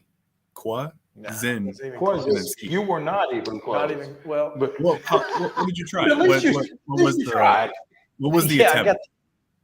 I was going with the Coach K type thing. So Shisinski. I was going Coach K. Oh, and hoping. I wish it was that cool. I really wish. It's like there's no S or H in here. I don't know what you're talking about, sir. All right. Did you get it that time, though? Give it to me one more time. I'm sorry. Seriously. KWIECINSKI. So the KW is like a Q. Yeah. There you go. Okay, cool. All right. Now we know. Chris KWIECINSKI of the Columbia Daily Tribune joining us here on Main Street Sports today. At Ocho K _ Ocho K. What's up with that? What's that Twitter handle? That's an old nickname that my family gave me way back when. I used to play Saturday morning basketball in the summer with my cousins and my uncles, and I can't remember when exactly. It was like 2008, 2009. That was when Chad Johnson went from Chad Johnson to Chad Ochocinco, and I did something weird on the basketball court that day. I can't remember how it stuck with, but we were talking about it, and then we led into the basketball court, and someone called me Ocho, and then it's just stuck from there. Love it. That's awesome. Chris, we want to talk to you about Missouri football heading into the 2023 season, but I don't think we can talk about Missouri football without talking about the recruiting development this week of defensive lineman Williams Nwaneri. Speaking of names, committing to the Tigers. I mean, that seems to be a game changer up there. Absolutely. We know it was one of those that kind of went down to the wire. We didn't really know exactly what was going to happen. We were kind of guessing. You heard a little bit, hey, it's Mizzou. Others were saying, hey, it's Oklahoma. But I think the cool part was at the end when he committed. He was wearing an old school Missouri hat. It wasn't like a Missouri Athletics hat. It was an old school MU University of Missouri hat. He did it live on ESPN. That was a last minute thing too. And he's a little humble guy, but I mean, the play speaks for itself. He's a guy that I think is college ready. He could play right now if he wanted to. He's big enough. And that defense that Mizzou has now just gets that much better. And I think that's just important, especially with such a big year coming up for Mizzou football. And when you've got a kid staying at home like that kind of makes a statement as well. Oh yeah. 2 years ago it was Luther Burden, and this year it's Williams Wary, and there's something that's going on, and the recruiting style that Eli Drinkwitz has, and it's one of those where you just got to watch and see where it goes because it's going somewhere. Getting into this season, Chris, obviously it's a quarterback-driven game at every level at this point. Missouri seems to be looking in the direction of going youthful with perhaps Jake Garcia. Is that what you're seeing, hearing? And if so, what does this coaching staff feel they're going to get out of the quarterback position this year? Yeah, it's really interesting because Jake Garcia came in here. It added an extra level of competition to the room. And there's Sam Horn, the 4-star, who was a freshman last year, and then Brady Cook, who started all last year with a labrum injury. And I think it's coming more down to Brady Cook and Sam Horn instead of Jake Garcia. I think they're seeing the development between Sam Horn and from his freshman year to his sophomore year to Brady Cook, who's got that leadership piece that and that experience too is starting with this offense. And it's a little different. It's a little bit more up in the air this year than it was last year because Kirby Moore is a first-year offensive coordinator. There's so much that the team is learning, trying to implement here and there, just small little things. But I think it's coming down between Cook and Horn, and I wouldn't surprise me to see it other way. And it also wouldn't surprise me to see this competition go into week 2 with Middle Tennessee State and still starting with South Dakota. There's a lot that could happen. That's not everybody's experimenting with quarterbacks against Middle Tennessee State. My Blue Raiders open at Alabama, and obviously we've talked about the quarterback situation down there. We talked with Rodney Orr of Tighter Insider yesterday, as a matter of fact. So everybody's testing out their quarterbacks against MTSU. No, that's a great idea considering they had.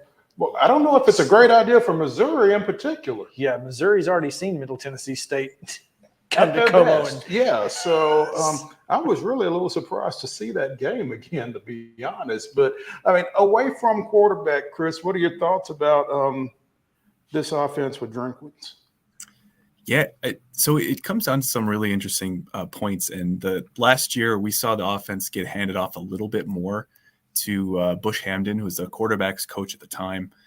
Near the end of the year, he started calling some more plays. He started doing a little bit here and there, kind of experimenting with some stuff. And now we have Kirby Moore. The program went out and got an offensive coordinator, and that was a big piece of. We were wondering, is Drinkwitz ever going to give up play calling? And he did. He got a budding mind from Fresno State, a guy that helped mentor Jake Haener into a 4th-round pick in the NFL draft. But it was also another piece to Drinkwitz's development, saying, "Hey, I'm willing to take the CEO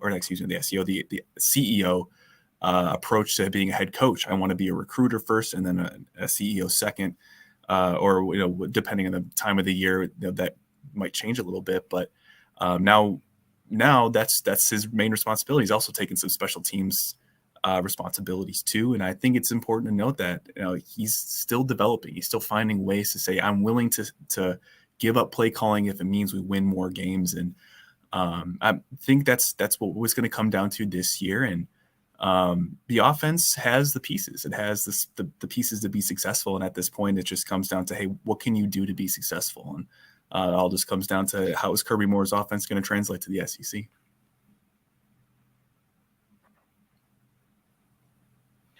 Well, Luther Burden, Mookie Cooper, certainly going to be big pieces in this passing game. And then, of course, a guy like Cody Schrader, who ran for nearly 800 yards last year and 9 touchdowns. This is a team that averaged 156 yards on the ground and still had allowed more tackles for loss than anyone else in the SEC. So, I mean, they have the ability to go for big yards, but, in the SEC, you got to be able to run the football. So Cody Schrader makes a big difference for them, and of course Nathaniel Pete. Yeah, when it comes to the running game, I think the most important thing to kind of keep in mind is it's always going to be a running back room by committee, and there's going to be a starter. There's going to be a guy that kind of starts the game and kind of fits in a little bit. But don't be surprised if you see an equal split between Nathaniel Pete, that is, and Cody Schrader. But also don't be surprised to see more Tavoris Jones this year as a sophomore. Even Jamal Roberts, a 3-star recruit out of St. Louis area. I watched him play in the state championship game last year. He had like 180 yards and just 11 carries. Like, the kid's got size. He's got the ability. I wouldn't be surprised if we saw some of him. And even he burned that red shirt year. He's looking great in camp too. He's been turning some eyes. And I think when it comes down to Cody Schrader and Nate Pete, you just go with the Thunder, which is Cody, and then the Lightning, which is Nathaniel Pete. And they have the compliments for each other. And I think we're going to see better things around that offensive running game, especially when the offensive line is also improved and has some more pieces to it.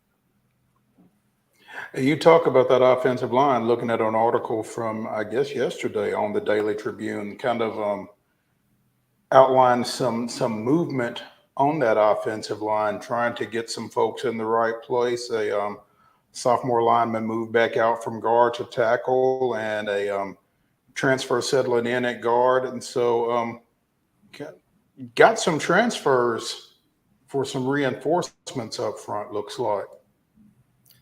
Yeah, the most important thing that I don't think people are really taking into consideration about this Mizzou team this year is not just the transfers for the offensive line, but there's one guy that's been catching my eye, and that's Armand Mimbeau.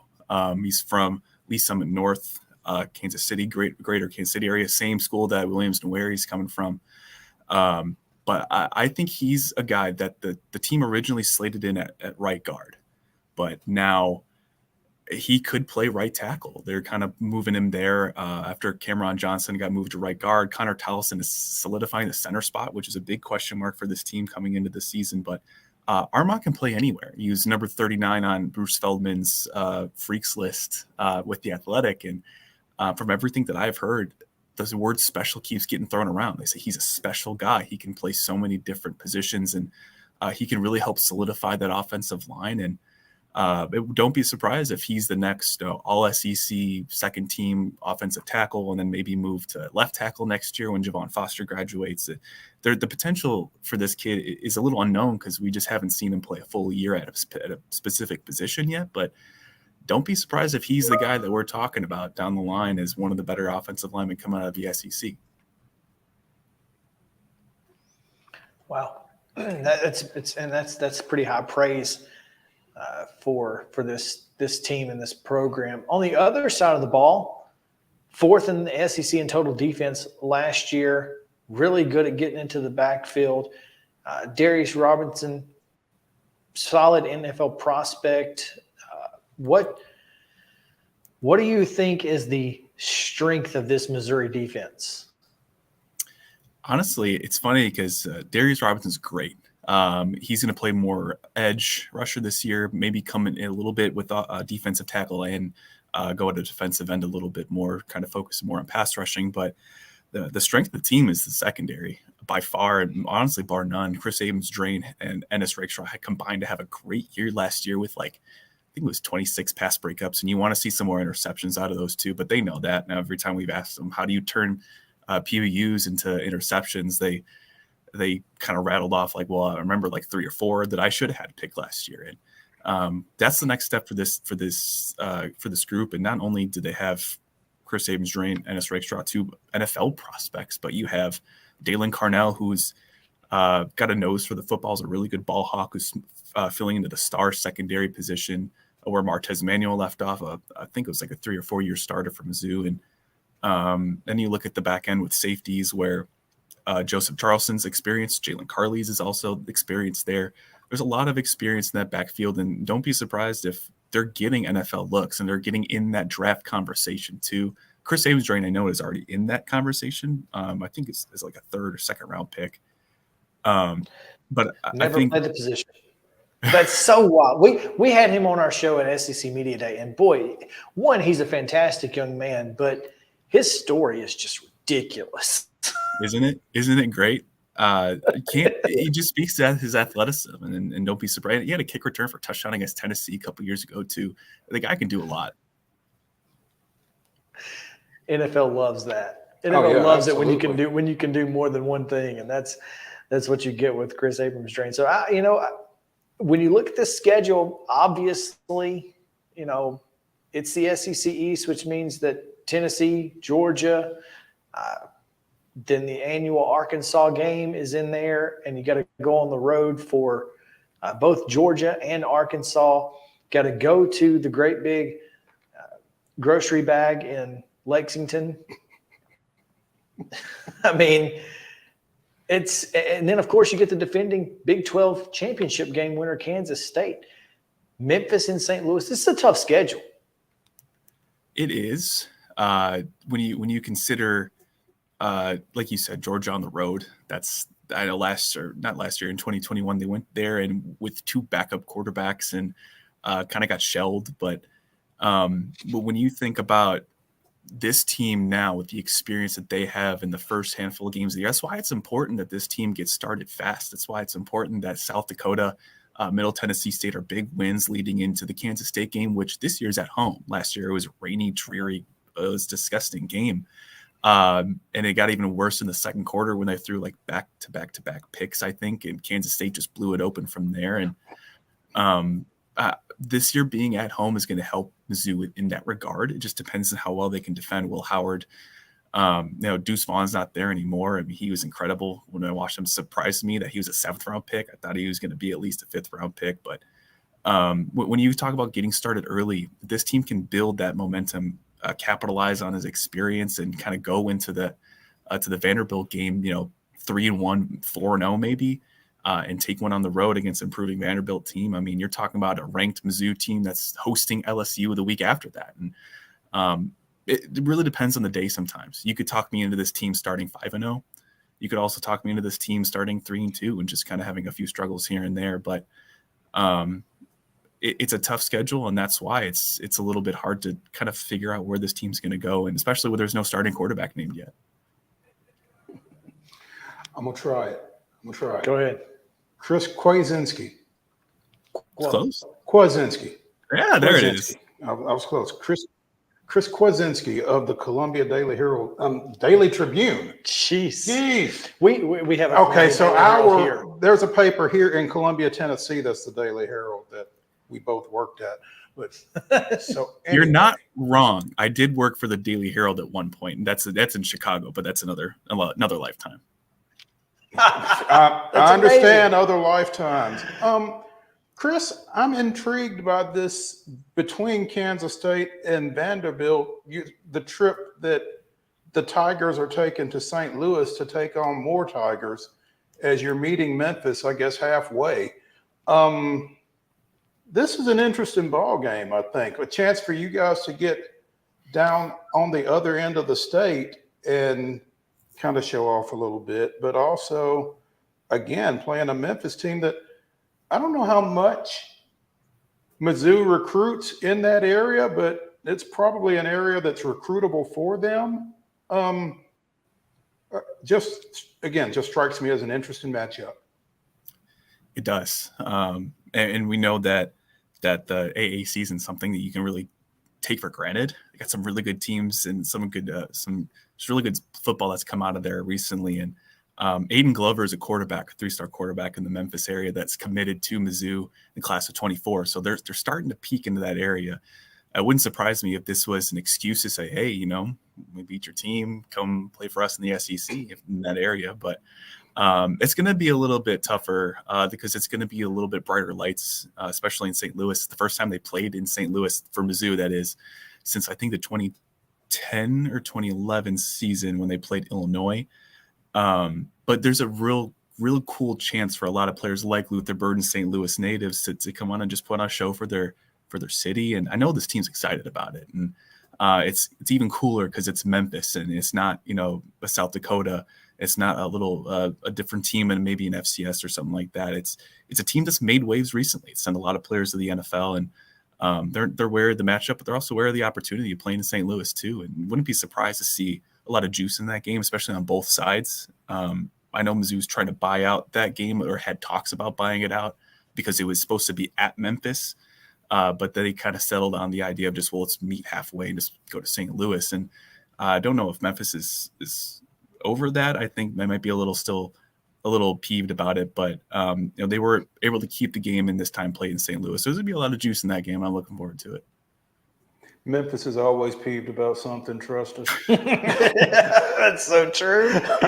Oh, they feel that. Oh man, yeah. Real or imagined? Yeah, it is what it is. Chris, man, thank you so much for taking some time with us. Real quick before we get you out of here, obviously, 2 lopsided losses for the Aces against the Liberty in the last 2 meetings. What happens tonight in Las Vegas? The Aces rebound. I think last couple games that we've seen, it's been shot selection with the Aces. It's been taking shots that they're comfortable with, and some players like Kelsey Plum maybe not trying to feed the right players. And they've got so many pieces, and it hurts a little bit more with Candace Parker being out for the while with her foot issue. And but you got the best player in the league, maybe one of the best players of all time, in Asia Wilson. Feed the beast until they stop the beast. And but once you do that, it'll open up stuff for Kelsey Plum. Chelsea Gray is still the best point guard in the league. It hurts me saying that because Courtney Vandersloot's my favorite player of all time from the WNBA. But I think the Aces get on the rebound. I think they'll find a way. It's tough because the Liberty's so talented, so good. They have so many great players. But this is just a preview for the WNBA finals anyway. We're going to see these teams play like a best-of-5 series, and it's going to go down as like the best in the history of the league. But I'm looking forward to it, but I think the Aces rebound. Certainly hope so. We're Aces fans, yeah. Obviously being here in Tennessee. It's a fun team to root for, isn't it? Yeah. Well, and they have some local ties. So anytime that we can root for our local kids, we're going to do that. But Chris, man, thanks so much. We learned a lot about Missouri today, and we look forward to seeing week 2, MTSU in Como. Should be fun. We'll be talking about it later this year. There's no question. Yeah, we may be getting back with you in a couple of weeks. We may have to have you on back again. I'm all ears anytime, boys. It's a pleasure of mine. Thanks for having me on the show. Appreciate you. We're going to take a quick break. When we come back, more high school football. Pick them. We got 11 games. 11. 10 and a bonus. So stick around. Main Street Sports Today, presented by Mid-Tennessee Bone & Joint. We'll return after this.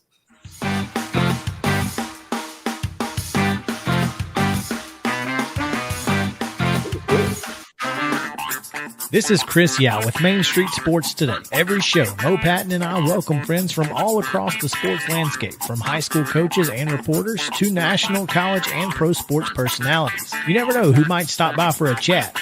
She's on Thinking Out Loud, presented by Regions, and Out of Pocket with Alyssa Lang. It is, in fact, Alyssa Lang. I'm a little nervous. I'm going to lower the bar for guests now. Oh, no. Apologies in advance. It sounds like SEC Commissioner Greg Sankey. You got that radio voice. I do. It's a good sound. Thanks for radio, too. As do we. And then here's the other thing. You guys, you're spot on with the name. Everybody wants to be on Main Street. Everybody wants to be on Main Street. So, and we reach every Main Street in Middle Tennessee, Coach? Yeah, that's it. So Perfect. when you are on Main Street and you are moving, you gotta love it. Like you're moving. I was impressed. I'm glad someone.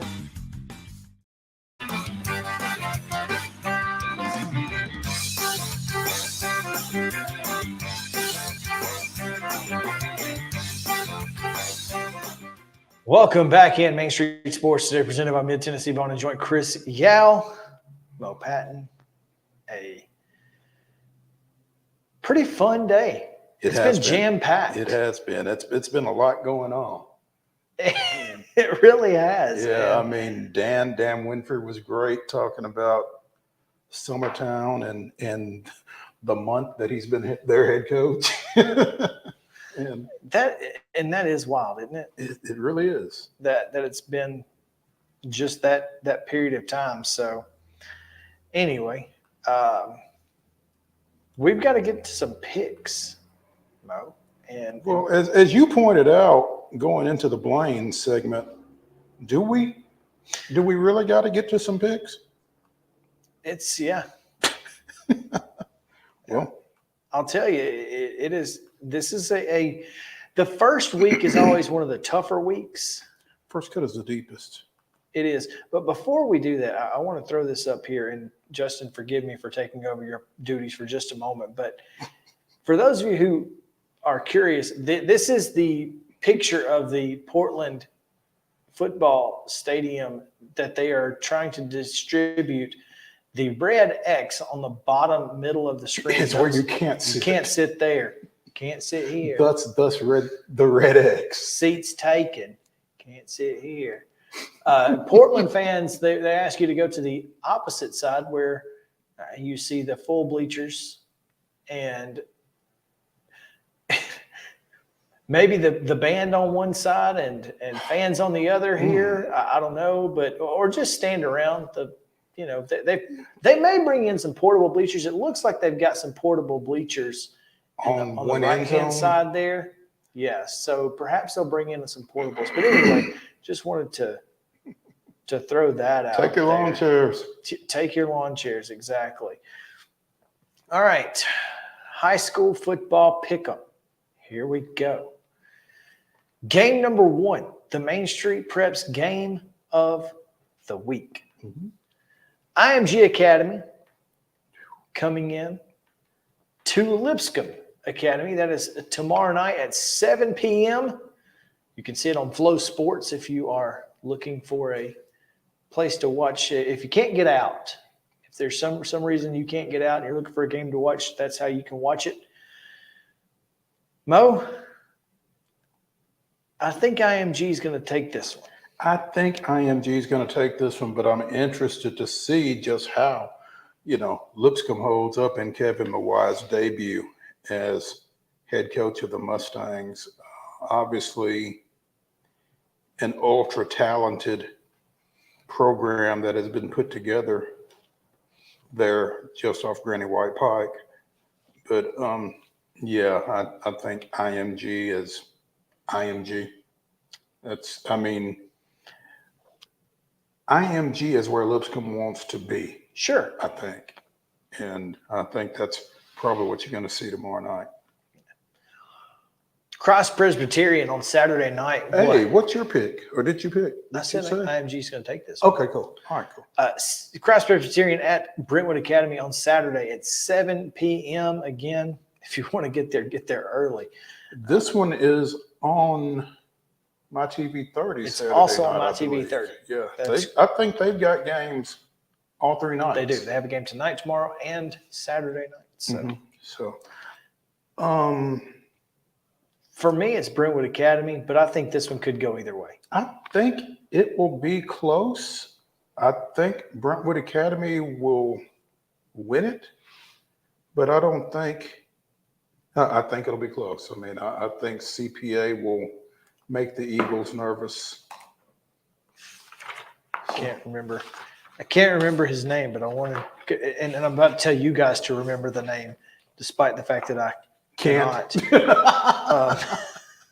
And I don't. It doesn't look like I've got CPA's roster. That's unfortunate. On hand. Who is it? What's he play? Is it the defensive back? No, the brother of the kid from Clemson. Patterson? Yep. Running back. Watch out. Okay. Kid can go.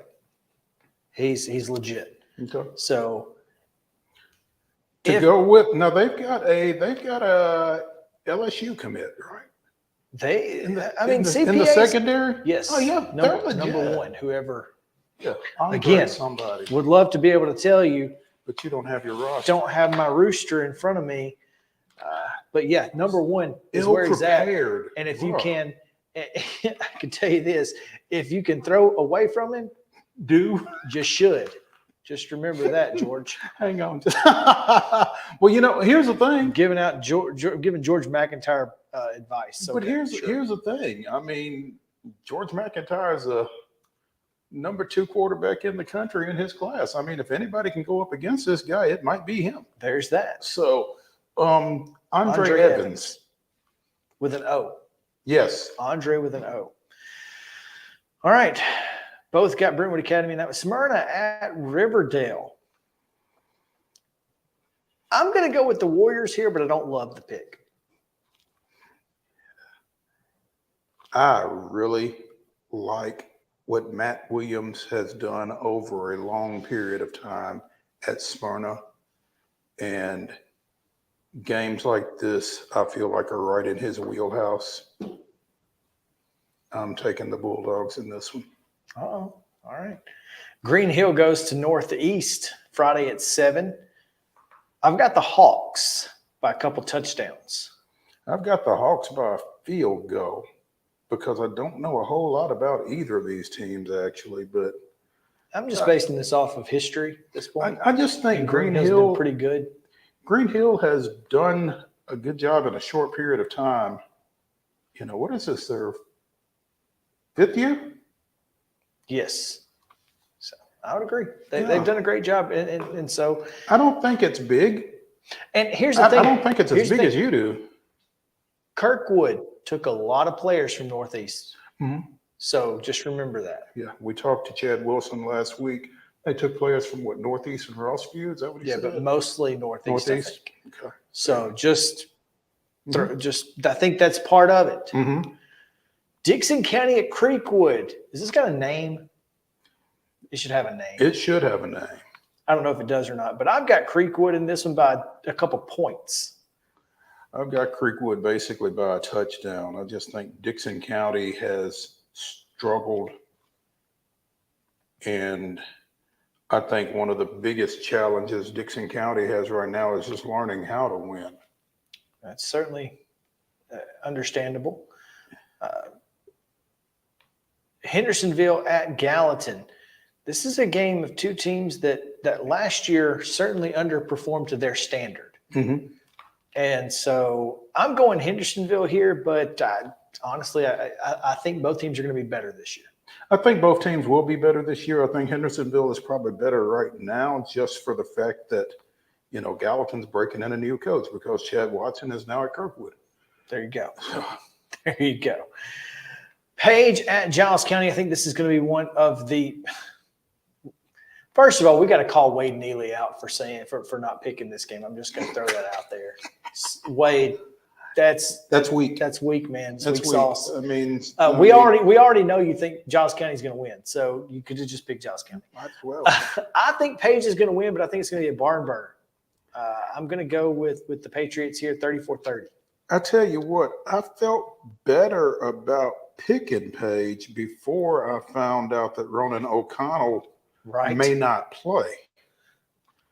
I'm still going with Page. I think I made this pick before I found out that Ronan O'Connell wasn't going to play, but I just feel like numbers-wise, depth will play a role in this game before it's over with. I think Page wins it. Cane Ridge at Mount Juliet tonight on my TV 30. I've got Mount Juliet. I've got Cane Ridge. Uh-oh. Okay. I think it'll be a good ball game. Mm-hmm. Greenbrier at Springfield. This one should be interesting. I'm going to go with Springfield only because that's, again, history. I'm going to go with Greenbrier because of our conversation with David Wilson last week where he talked about Springfield losing, 17, 18, 19 seniors. You're right. Yeah. And finally, Mount Pleasant at Wayne County. I think this is the easiest pick of the week. I got 4 words for you. Darian Meza, Kevin Cooper. That's all you need to know. One of them will take a kick to the house. If not both. Yep. At least one. Mm-hmm. So Mount Pleasant for both of us. We have a bonus pick. Ravenwood Hosting. 17 gazillion times straight state champion Alcoa. Yeah. Coming to town. And I wonder who their quarterback is going to be. I know who it's probably not. I got a pretty good idea. I think this is going to be one of the better games of the weekend. I think it's going to be a great ball game.